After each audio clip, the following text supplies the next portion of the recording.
खाओगे तुम? हैं? अरे मूर्खो, संस्कार किसने दिया भारत को? ब्राह्मण ने। संस्कृति किसने दी? ब्राह्मण ने। शून्य किसने दिया? ब्राह्मण ने। दशमलव किसने दिया? ब्राह्मण ने। गणना किसने दी? ब्राह्मण ने। संस्कार किसने दिया? ब्राह्मण ने।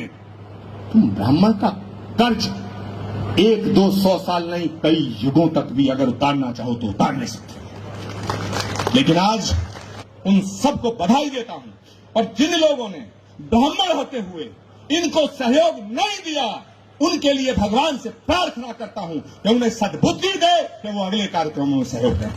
कि अगर तुम देश से जातिवाद को मिटाना चाहते हो तो ब्राह्मण को जातिवादी कहने की हिमाकत मत करो।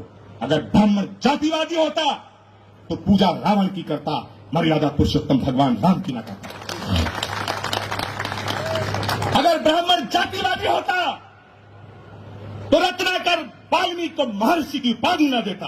अगर ब्राह्मण जातिवादी होता तो संत शिरोमणि की उपाधि रविदास जी को न देता। अगर ब्राह्मण जातिवादी होता तो कबीर के दोहे न गाता। कैसी बातें करते हैं वाहियात। मैं कहना चाहता हूं कि अगले महाकुंभ में एक प्रस्ताव आए कि अगर भारत को जातिवाद से मुक्त कराना चाहते हो, और बड़ी मजेदार बात है, जातिवादी होने का हमला हम पर वो नेता करते हैं जो एक एक जातियों के नेता हैं, जिनकी हैसियत एक एक जाति की है। ये पिद्दी न पिद्दी के शोर में ब्राह्मणों को धमकाने की बात करते हैं। मैं कहना चाहता हूं कि अगले महाकुंभ में एक प्रस्ताव आना चाहिए।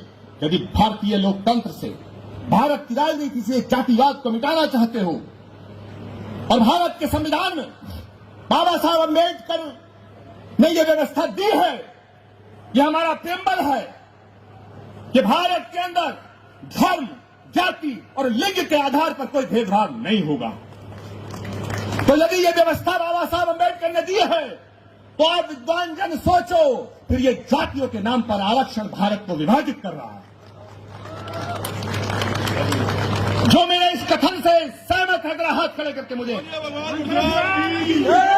तो अगले महाकुंभ में यह प्रस्ताव आएगा कि भारत को जातिगत आरक्षण से मुक्त किया जाए, और दुनिया के अंदर अगर कोई जाति है तो 2 जाति है, एक अमीर है, एक गरीब है। अगर आरक्षण हो तो उसका आधार आर्थिक हो। 7 चीफ मिनिस्टर, 6 चीफ मिनिस्टर। आज पूरब से पश्चिम, उत्तर से दक्षिण हम देखते हैं, हमें नजर कोई आता ही नहीं।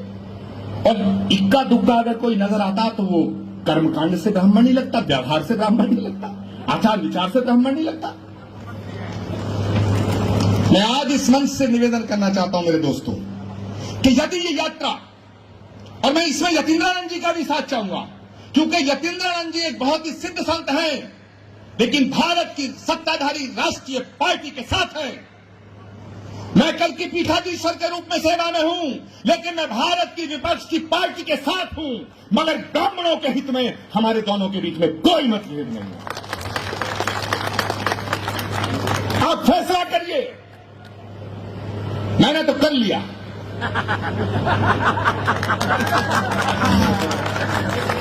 मैंने तो कर लिया।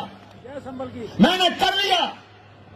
और मैं बताना चाहता हूं कि जो हमारा हौसला है, हमारा जो जज्बा है, हमारा जो पराक्रम और पौरुष का इतिहास है, मैंने पहले भी कहा कि ब्राह्मण को समझाने की कोशिश करना, बहलाने की करना, फुसलाने की करना, बहकाने की करना, धमकाने की मत करना। मैं देश की तमाम हुकूमतों से कहना चाहता हूं, और वो जब मैं कह रहा हूं हुकूमतों से कहना चाहता हूं, तो उसमें वो हुकूमतें भी हैं जो हमारी पार्टी की हैं।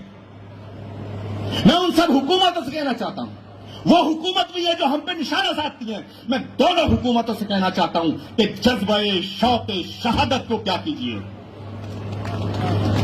शहादत के शौक के जज्बे को क्या कहिए, कि जज्बे शौक शहादत को क्या कीजिए।